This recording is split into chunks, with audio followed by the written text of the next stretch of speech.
Airsoft 101, Back to Basics, brought to you by Elite Force. But what is Airsoft? What's up, guys? I'm Nigel with Elite Force, and today we're going to talk about green gas and how to properly fill your green gas magazine on your airsoft gun. Okay, so you're going to want to remove your green gas magazine. Obviously, get your can of green gas.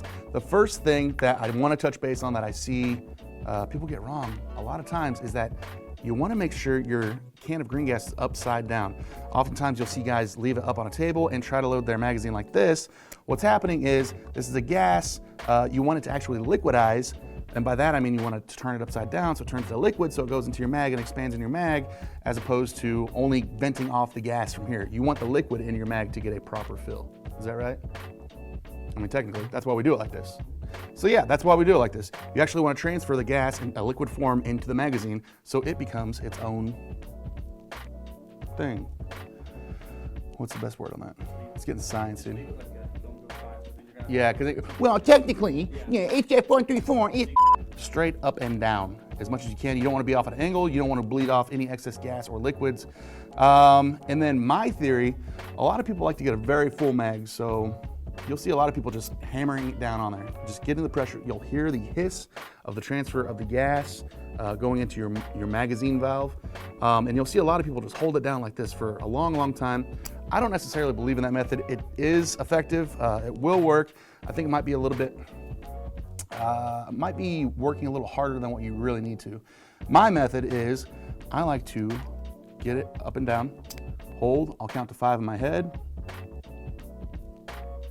and then I'll let it breathe. And getting back to, ideal temperature, it's not freezing anymore, so that's gonna allow another good burst of gas to get in there. It's making room for the next one. And that's it. And I usually do that about 3 times. So as long as you got it upside down, you can load it any way you want. So do what works best for you. Trial and error for sure, but always make sure that your can of green gas is upside down. So storage on these guys, you wanna make sure you're keeping them as cool in the shade as much as you can. Do not store them near open flames, anything like that. Make sure that there's nothing around it that's gonna puncture the can. This is under pressure. In contrast to the proper storage methods that we just went over for storing your green gas, you kinda wanna use the gun when it's warm outside. I would say 70 degrees and above is your optimal ideal running temperatures for these things. The warmer temperature is going to allow the gas to expand, causing a higher pressure, and you'll probably see a lot more enjoyable use out of your gun in those warm conditions. If you're playing outdoors, it gets below 70. You're not going to have optimal performance out of your green gas airsoft gun. You can use it for sure. The double-edged sword, though, is that when it's cold outside, the more you release the gas out of these green gas magazines, the more the magazine is going to cool down. So cold is your enemy when it comes to green gas. So if you get on the trigger, it's going to cool that mag down, and you're going to see weaker performance out of your blowback and out of the the pressure that's going to propel your BB down the barrel. So yeah, cold, no good. Warm, hot, watch out too, because that's when you start blowing sills. Your green gas is going to have silicone lubricant added to it already. However, running these things for any duration of time, you're going to want to make sure that you're adding extra silicone to the mag. It's up to you. It's up to the amount of use, how much maintenance and how much silicone that your magazine is going to require, but it will require it nonetheless.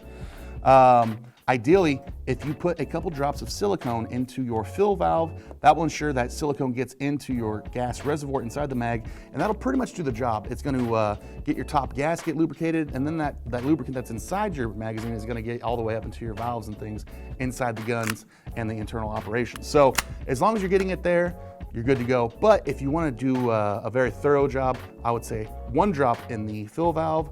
Once you have the drop sitting on your valve, go ahead and push it into the mag with some more gas. That'll help it feed into the reservoir. Another drop on the top gasket of your magazine. And I think that's pretty good. Obviously, there's 20 different ways you can lubricate your gun. Every gun's gonna be different. But keeping your magazine lubricated and keeping those sills not soaking wet, but definitely damp and with visible silicone is going to give your magazine a healthy life. Magazine storage. So a lot of people, they don't want to see this. A lot of people say don't do this. That's actually bad for your gasket. The reason why it's bad for your gasket is because it gets super cold on there and it's going to freeze that rubber and all your rubber seals, which will lead to shrinkage, cracking, and leaks. So ideally, you want to get all of your gas out of your magazine through normal operation inside your gas airsoft gun. If you do have some remaining, obviously you're going to have to dump it. However, you don't want to dump it all the way. My secret, and what a lot of people believe in, is if you leave a little puff of green gas in the magazine, it actually puts enough back pressure on those seals for proper storage. That way, your seals don't get dried out when you put it in your closet or your gearbox or whatever. So a little puff in the mag is good. Not too much. Obviously, you don't want a lot of back pressure on it because that'll lead to leaks and stuff in the future. But a little puff is the way to go. That's all you want to leave in there. So there you go, guys. If you have any questions, make sure you leave them in the comments below. And I think we're just going to keep on hitting just some of these basics. We're going back to it. Airsoft 101. We'll catch you next time.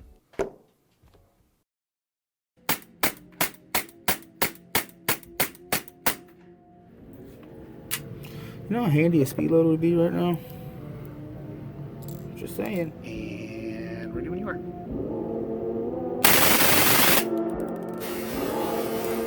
That's how you get in the video. So fast.